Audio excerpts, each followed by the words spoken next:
My name is Stanislas Frossard, and I'm head of division of sport in the Council of Europe.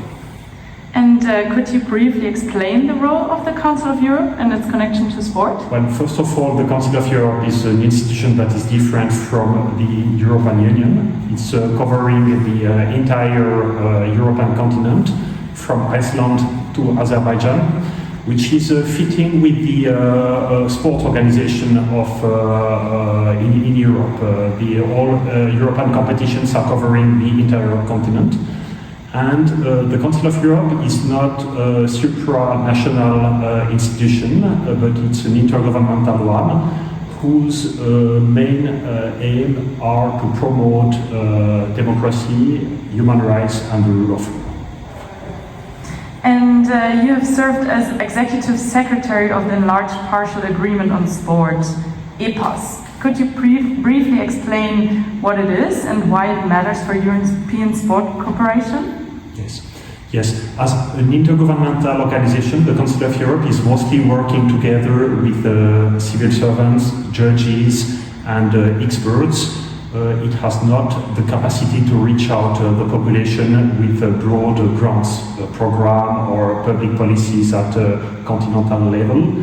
However, it considers that the promotion of democracy, the rule of law and human rights is something that should go beyond the experts, and that's why it has a number of activities on sport, on youth, culture, and in the field of sport we are connecting the ministries responsible for sport and developing activities, setting standards, monitoring these standards, and developing a project on issues of common interest.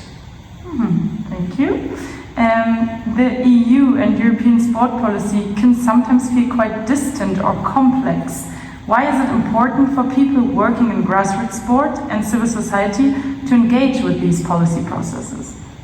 Well, I think the same goes for intergovernmental policies that are shaped, for instance, by the Council of Europe, because the international work is mostly coordinating the national level, and then there is a number of steps until it reaches the people. And sometimes it's a lengthy and complex process, and it makes it not that understandable and obvious for the citizen. But if I come to concrete topics that are addressed by our policies, you will understand that it matters the people. I mentioned standards developed by the Council of Europe. We have 3 conventions. One convention on anti-doping, one convention on safety, security and services at sports venues, and one convention on manipulation of sports competitions. And those are issues that everybody understands, and everybody understands why it makes sense to have harmonized policies that are consistent and coherent between the different countries. Okay. And what does the Council of Europe prioritize right now?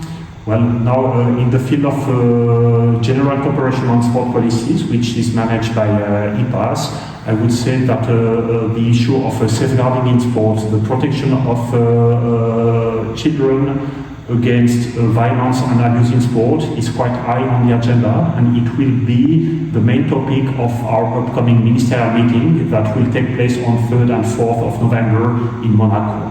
But we also have activities on gender equality in sport, on good governance in sport, and on a number of other topics. Very interesting. How can sport contribute to democratic participation in the EU? Well, I think that we are trying to connect with stakeholders, and as a matter of principle, within EPAS we have a governing board gathering experts from our member states, but at the same time we have a consultative committee with 30 and soon 35 NGOs or sports organizations, and TAFISA is one of them, and so everything that is discussed, that is put on our program of activity, is also considered by the consultative committee, and we get their opinion. On the top, the Council of Europe has for 2 years decided to introduce, to mainstream a youth perspective in all its policies. And for instance, for the preparation of the topic of the ministerial conference that will take place in November, we have a youth event that will take place on 25th of May to discuss this and to make it possible for young people also to have a say and to share their ideas before everything is set and put in the resolution of the ministerial conference. So we will have a number of activities to connect with a broad range of stakeholders and not only with governmental representatives. Could you give some other examples of projects or activities?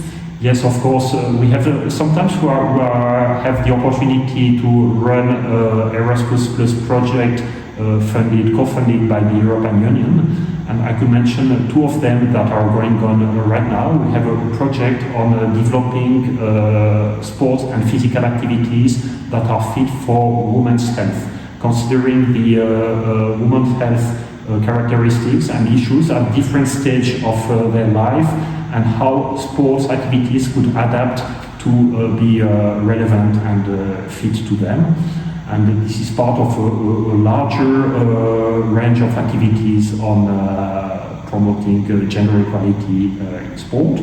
And we have another project on mainstreaming the promotion of disability sport in public policies. That is also going on now together with 6 countries with the support of Erasmus+. So I think we are trying to complement each other. The Council of Europe having a standard setting capacity with the development of a recommendation or legally binding conventions, and the European Union, which has mostly supporting competence with the Erasmus+ program and some other programs.